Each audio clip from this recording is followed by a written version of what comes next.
site of the orbital Discovery, and the shuttle has cleared the tower.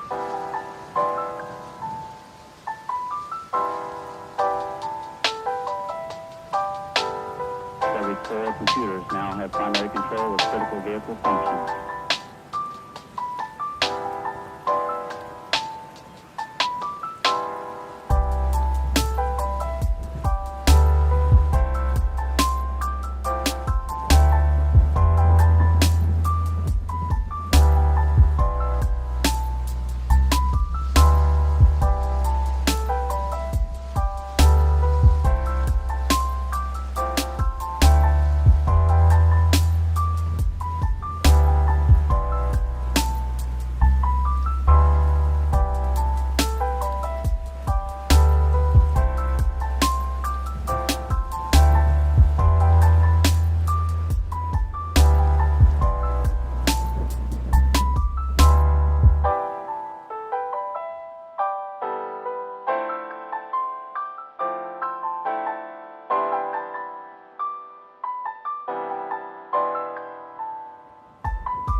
Hello everybody.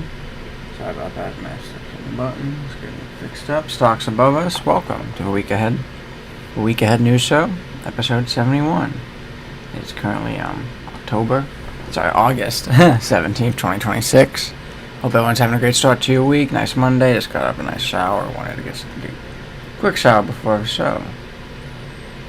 We weren't able to have, I think, shows last week. Was a little bit busy, I think. Yeah, I missed Thursday too, so make sure you guys like, subscribe, ring that bell, Facebook in the description. We're posting back up on Facebook. We'll go over stocks for today. It looks like the Dow Jones was down 0.5%, NASDAQ was down 0.3%, S&P was down 0.5%, and Russell down 0.35%. For the last week, last 5 days, for last week, Dow Jones was down about 0.6%, S&P was up about 0.4%, and the Russell was up 1.1%. So good gains and good jumps. Massive theme was cooling inflation expectations in hopes for ease of the Federal Reserve policy, which also helped push stocks higher early in the week. The S&P 500 actually reached another record close on Thursday before pulling back on Friday. However, Friday brought some caution. July retail sales were weaker than expected, raising concerns about the strength of the American consumer. At the same time, higher oil prices added to inflation concerns. With nothing happening in the Middle East and gas still expensive, it's not at $2 like I've seen some people talk about was going to happen at the end of the summer. So, yeah, traveling's going to be expensive. Excited for that, everyone. Instead of a funny topic, I kind of wanted to do a U.S. topic, but we'll go into the weather real quick before we do anything else. Let's get into it.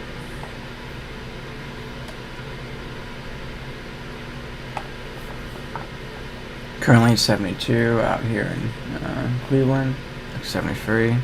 The high for today was 80, low 67 in the Youngstown area. Basically, we had some storms yesterday, pretty bad, nothing bad today. I wonder even how much rain we got today. Yeah, 0.05 inches. Yesterday we got half an inch, so some rain, but really it was that tornado and thunderstorms that were scary. Tomorrow, partly cloudy, high of 79, low of 61. Wednesday, high of 77, low of 63, 65% chance of rain. Thursday, 40% chance of rain, high of 78, low of 62. Not as hot as before, but still a little hot, which is nice. Friday, sunny, high of 80, low of 57. Saturday, 60% chance of rain, high of 79, low of 61. Sunday, high of 63, low of 61. 75% chance of rain. Next Monday, 55% chance with a high of 76. And a low of 59, sorry about that. Currently the moon's at waxing crescent, about 30% illumination. Next full moon's in 11 days. Our current moon rise is at 12:04 p.m. with moon set at 10:28 p.m. Awesome to see. Sunrise, we haven't done this. First light 6:04 a.m. Sunrise today was at 6:34 p.m. a.m., sorry, getting a little bit later in the day, not that late, Yoko. Sunday, sunrise today, a high at 8:18 p.m. Last light was about 8:48 p.m., about 13 hours and 44 minutes. Way below our highest at the end of June of 15 hours and 8 minutes. Basically almost at an hour and a half less than that. So crazy to me. But that's how it is. We're getting a little bit into the, less sunlight, especially here in Ohio. Besides that, yeah, on Wednesday we're still expected 0.1 inches, so nothing too crazy. Air quality at 30. So, been nice weather, nice air. We don't have those Canadian wildfires messing with us anymore. We'll go back to a regular background, refresh stocks because it always needs that, and we'll go into a U.S. topic here after a quick swing.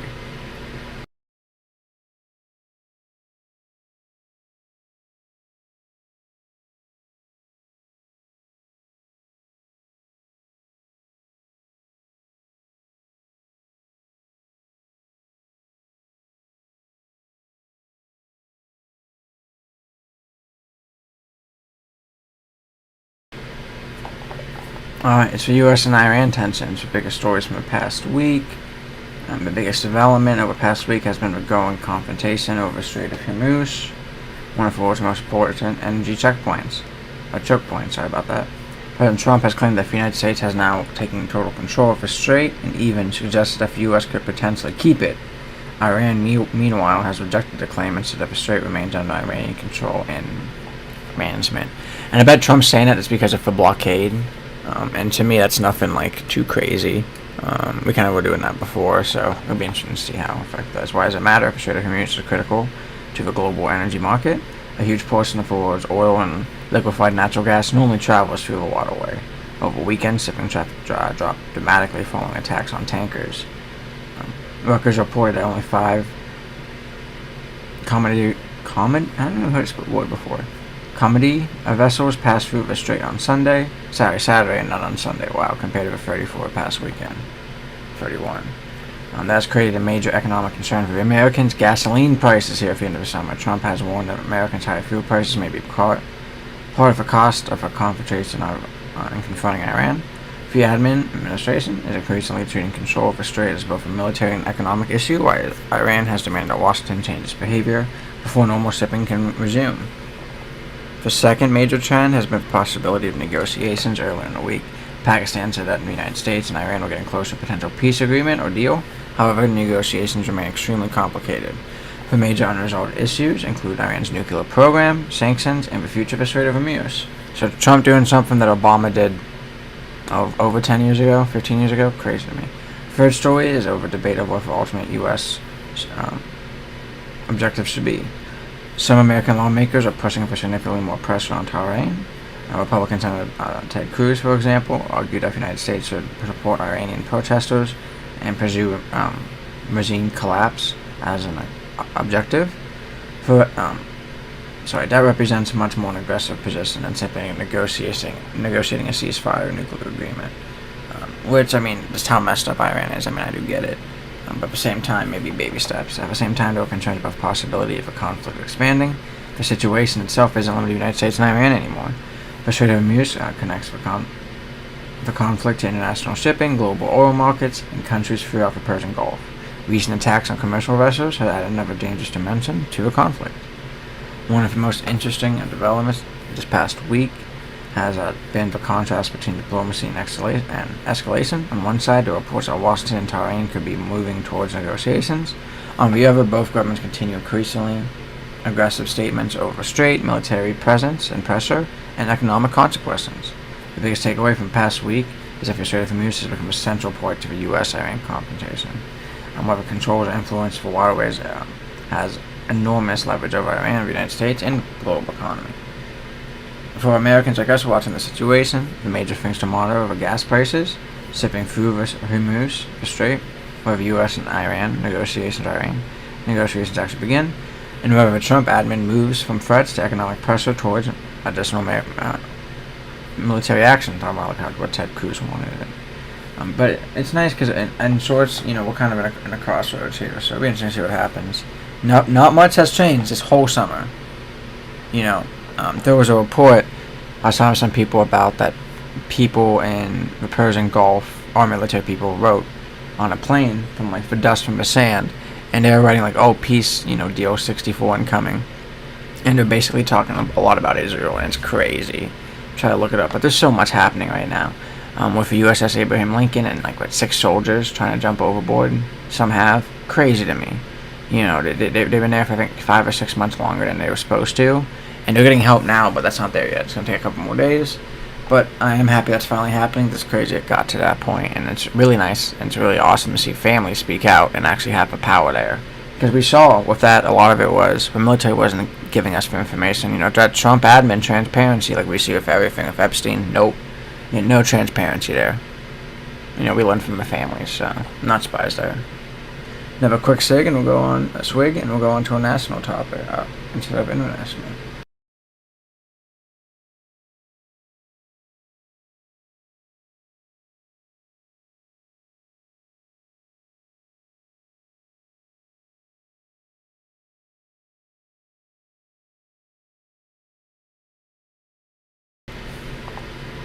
Alright, this summer has been a summer of extremes, and basically weathering a hotter world.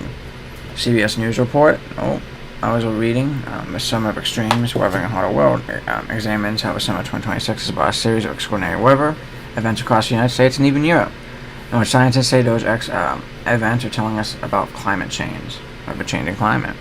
For a report published on August 16, 2026, August extreme weather is becoming more and more frequent and more disruptive as the planet warms. And we've seen this. If you live in Boardman right now, my last job, we did a lot of stormwater for Boardman. Worked for ABC Stormwater District. Since 2018, and these numbers have to increase, because this was the number from a year ago, a year and a half ago, and we had some big storms the past year. Boardman knows. Lots of floods, same with Warren. I was told 6 500-year storms since 2018 in Boardman. Like I said, it's probably like 8 to 9, maybe even 10 now. I wouldn't be surprised. The math ain't mathin'. And even since then, it was like 2 or 3 1,000-year storms since 2018. That's a hurricane level. 1,000-year and a 2,000-year storms are hurricane level. In fact, we had 2 of those in not even 10 years. The math ain't mathin', guys. And with certain things in history, like building the Hoover Dam, they did the math wrong on that to see how much water was collected. But like this rain data gets updated all the time. It's scary. The report begins with an example that many Americans saw firsthand: the 25th anniversary celebrations in Washington, D.C. In July, saw severe weather forced the crowds on the National Mall to evacuate ahead of the planned fireworks. It was really late, so I still did it late, which I was happy he still did it, but late was sucked. I stayed up and watched it because it was after all the firework celebrations. The fireworks eventually went ahead, which is kind of closely after like New York and all those other places. But the storm was an early example of how extreme weather can interfere with major public events, and we kind of see it all throughout the year. Across the country, there's so much produced several other alarming events. Just like if you're that country guy,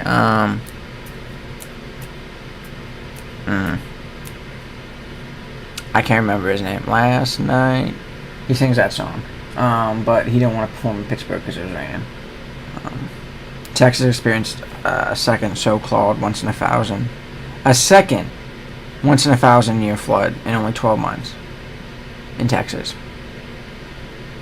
They better be building stormwater in Texas, I say it. They better, everything bigger there, you better be making your retention ponds bigger because they're going to be freaking needing it. Indiana recorded 77 tornadoes, despite being outside the traditional center tornado alley, not anymore, and July has become the hottest month ever recorded in the contiguous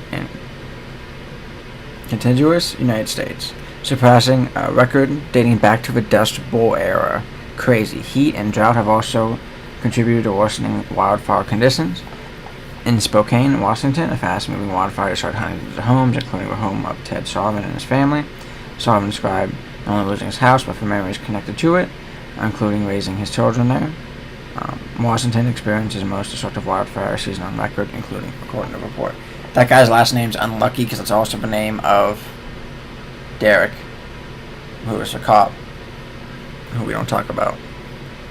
Climate journalist Jeff Goddell explains that these events should not necessarily be viewed as unrelated disasters. He argues that extreme heat, drought, wildfires, flooding, and other weather events are connected throughout because of warming climate. That's just how it works. According to the EPA and NOAA data cited by CBS, and NOAA is for people that do 1,000-year, 100-year, 500-year storms. People like me that build stuff, we know a lot about NOAA. They are best friends. So by CBS, heat waves occur now about 3 times as often as they did in the 1960s. Wow. While wildfires now burn roughly twice as much land each year as they did back in the 1990s. Wow, 30 years ago and 60 years ago. That's how it is. America. A good example, and I had a really good environmental engineering teacher that taught me this, since he wasn't even her degree was in chemistry, she was a chemical engineer, but liked the environment so much that was her specialty. Let's say right now, if you're in a room, imagine if you had 1 candle lit. In this room right now, 1 candle lit. Now let's say you had 50 candles lit. Now let's say you had 200 candles lit. And let's say you had every, square foot of a room, candles lit. Well, your house would be on fire. You know what I mean? To a certain point, then 50 candles lit, it's going to get hot in there. There's going to be a lot of chemicals in there. Even if it's a pure soy and essential oil candle, you're still going to be bad by it. And that's basically what we're doing in this world. Especially because, we have a layer, ozone layer, keeping stuff in. But whatever. Problem extends beyond the United States, with Europe experiencing record heat and deadly wildfires this summer as well. With heat estimated to have caused more than 10,000 deaths in Europe, which they always have that issue because they don't have AC, or ice in their drinks. More than 250,000 people are forced to flee their homes because of heat and fires. And it's not funny, but they need to have AC. The report points out that many European communities are particularly vulnerable because air conditioning historically wasn't widely needed in regions that really experience prolonged extreme heat. And I do get that. Like, if it's like 9 months, it's decently cold in Britain. Like, oi, oi, or, you know, in freaking Ireland. It's mostly cold. But if you get extreme heat, ooh, you gotta be ready for it. So maybe you have to, like, redesign some of your houses and some of this old architecture. They hate doing that, but you should be smart about it. Before, you know, you get, like, a ton of people dying. One of the biggest themes is adaptation. God says a modern civilization developed during a relatively stable climate, which is true, but the climate is changing. Cities, infrastructure, homes, and emergency systems are largely designed around historical weather patterns. Atmospheric, a scientist, Maria Molana, says artificial intelligence and historical weather data can help scientists model how future seasons may change and determine whether seemingly small shifts, such as longer wildfire seasons, can significantly increase the likelihood of extreme events in the future. Which is interesting. The report ultimately leaves viewers with a question about how historically how society responds. For people like Sovereign, climate change isn't an abstract scientific issue. It means losing a home and wondering whether it's able to safely rebuild there. For scientists and policymakers, the challenge is figuring out how to communicate how communities can adapt while reducing factors driving the warning and also educating people, in my opinion, because a lot of people are educated, uneducated or ignorant in this as well. Because there's so much that goes into it. Another good example we could go on to real quick. Just how I feel. That's my biggest fear of these data centers. Is that you could look up right now. Caltech back in 2004 found out that computers release volatile organic compounds. And it's weird that not many people are talking about this. People that are educated with computers are pushing data centers. Only the environmentalists are, and I'm not surprised because these other people, they know about it, but they don't care because they care about money. If it's a train derailing and it's producing VOC like we saw in East Palestine, oh my God, so scary. But if it's a data center, oh yeah, they want it in their backyard. Dumb to me, you know what I mean? You can't have a civilized conversation with these people. Blows my mind. So to me, like, that's very scary because computers do release that. So the biggest thing is Trump saying that states can't regulate it. Well, if states aren't going to regulate it, and he said he's not going to touch it, that means they could just pump this air, and they could talk about closed water systems. I've worked on closed water systems before. I've read the designs for closed water systems. They will always have to do something called blow-off. So when you have an all-in-one computer, or your computer has an all-in-one cooling system, yes, you have a radiator, you have your fan with your little like reservoir, sometimes that's on the radiator for water, but really if the water comes from the radiator, gets cooled off, goes back to the CPU via tubes. That's how it works in data centers too, just massive more. Problem is with them, they don't like to use rubber for everything. You know what I mean? They want to use big metal tubes for when it's going underneath the floor. It makes sense. You only need rubber for when you need to make small connections and about to connection and like connecting in weird spots like that. So when they build these places, you know what I mean, there's a lot of metal in it. Different chemicals are actually in that cooling system than if it was just fully rubber. Just like with your car. So the problem is all these chemicals build up in this metal over time. Same thing happens on our water pipes. And our water and sewer pipes we clean out. So it's kind of the same process, but instead of like putting a snake with a hose in it that like jets the freaking pipe, what they do is a lot of the times they'll empty out all the water and they'll just blow air through it. Sometimes if it's that's another thing too, a lot of these data centers have natural gas plants that power them, and natural gas plants are not the best either. There's big natural gas turbines burning natural gas all day. Look what happened to Texas and their methane issues right now. Not the best. But it kind of goes into that. Well, natural gas does the same thing where it'll blow off their system, and this goes into the air. You know, hot steam is basically how they clean it. How do you clean chemicals out of a pipe? Hot steam them out with hot water too. So you have to be smart about these things. Sometimes like this water that has chemicals in it can go into our streams, run off into lakes and rivers. Important things historically, especially here in Ohio. So I think it would be very important to kind of be worried, because if the more data centers we build, if it's going to put more because the whole thing about climate change is too, guys, a lot of it is over time we've added and exponential, and Elon Musk has talked about this too, the carbon wall. It's a carbon wall, which we've added more carbon into the atmosphere, but we added more particulates into the atmosphere. Which kind of like the candle being in the room, while if the room gets hot or gets smelly, I might pass out, there's more shit in the air than oxygen. People say, oh, well, plants need carbon. You could kill a plant by overcarbonating it, giving too much carbon. Anyone that actually works in a garden can tell you that. We're smart with it. It doesn't kill plants or lets their plants die. Like, you could tell deficiencies and stuff. So we need to be careful, because if we keep overheating this country, this world, with these data centers, and then it adds more destruction onto us, is it really worth it, in my opinion? We talk about all this help. One of my favorite things is, like, if there was a universal income from data centers, I want you to explain to me who's going to give us the income, and who's going to decide how much income we get. Is it based on our salary right now? I'm an engineer, I make decent money. Do I get a good salary for the rest of my life? That's weird. It is. People like to climb ladders in life. So is this universal income progressive? Well, as we get older, we make more, like traditionally would happen. And the problem is, the people that would give us that money are the same people that have, for the last 30 years, 20 years, 10 years, have taken more and more money away from the working class. So how do we trust them to give us their money? To me, it's a scam. So don't believe it. And it's funny, The Matrix, all these old movies, you learn. It's bad. Terminator's bad. But people are bootlicking right now, and that's crazy to me. I get being lazy, but there's always perspective in things. Like I say, just because you drink once a week, twice a week, 3 times a week, are you an alcoholic? No. People complain about the government, but they're driving government roads all day. Let's use the same logic. If you hate the government, stop driving on public roads. Stop drinking public water. Stop using public sewer. I'm waiting. But no, I understand there's nuance in everything in life. I would hate to live a life that's black and white. Live in the gray. It's one of my favorite quotes, and I learned a lot from it, For All Mankind. Apple TV show, it's very good. A local topic. Mahoning Valley Irish Festival celebrates rich heritage. When it comes to Rubens, kilts, and wearing green, chairperson Tim Crow says that celebrating Irish culture isn't only reserved for St. Patrick's Day, which is awesome to see.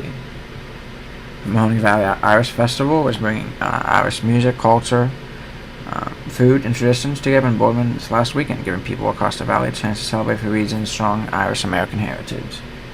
The festival was taking place at St. Luke's Hall and Grounds in Boardman, celebrating its 5th annual event. The festival was Saturday, August 15th, and Sunday, August 16th. Making a major weekend for gathering families, Irish-American groups, and any interested in Celtic culture. Administration is just $5, marking the event accessible to people looking for an expensive local activity. And there's also a Renaissance fair. I think they were doing like their nights last weekend and Celtics this weekend. Or maybe Celtic was last weekend, but they always have a nice Celtic themed weekend there. It's always a great time. At its core, the festival is much more than simply having Irish themed weekend. Organizers are focused on celebrating the Irish heritage that has become an important part of Mahoning Valley's cultural history. Events like this provide an opportunity for people to learn about Irish traditions, while also keeping those traditions alive for younger generations and kind of passing it on. Music and entertainment are a major part of the celebration. Irish and Celtic performance help create the atmosphere of the festival, while traditional dancing gives visitors another way to experience Irish culture.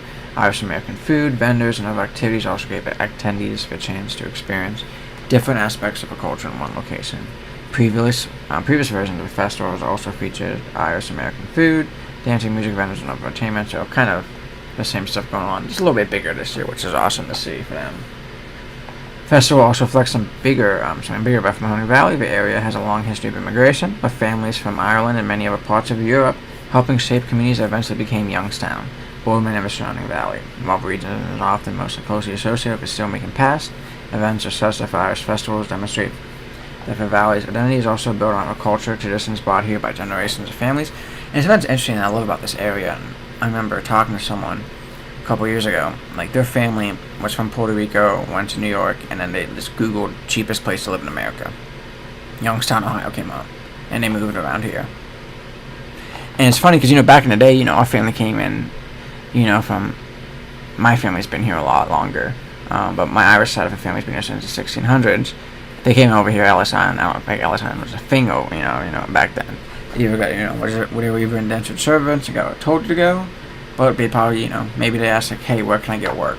Coal mines, West Virginia, railroads. Okay, we're going there. You know what I mean? And we're all moving around. I know a lot of people, like I said, now, or even like back in the 80s, 90s, just like, where I want work, where's cheap land, where you can get work in mills and manufacturing in Ohio, and there's cheaper land. Well, people were going there. So that's awesome.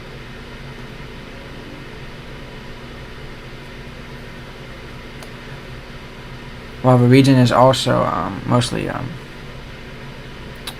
closely associated with steelmaking past, events such as the Irish Festival, demonstrated the Valley's identity, is also built on the cultural traditions brought here by generations of families.